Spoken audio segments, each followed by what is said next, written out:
قرآن کریم کی روشنی میں ملاقات کا ایک اہم ادب۔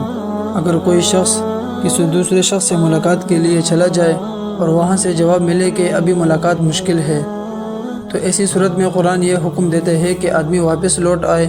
اس صورت میں گلے شکوے کرنا اور ناراضگی کا اظہار کرنا درست نہیں، کیونکہ یہ ممکن ہے کہ اس شخص کے لیے اس وقت ملاقات کرنا مشکل ہو۔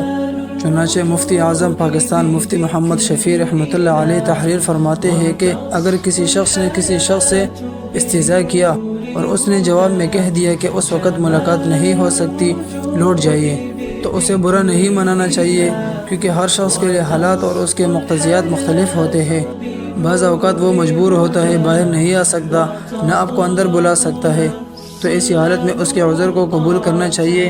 چنانچہ اللہ تعالیٰ کا ارشاد پاک ہے، وَإِن قِيلَ لَكُمُ ارْجِعُوا فَارْجِعُوا هُوَ أَزْكَىٰ لَكُمْ۔ ترجمہ، اور اگر تم سے کہا جائے کہ واپس چلے جاؤ تو واپس چلے جاؤ، یہی تمہارے لیے پاکیزہ ترین طریقہ ہے۔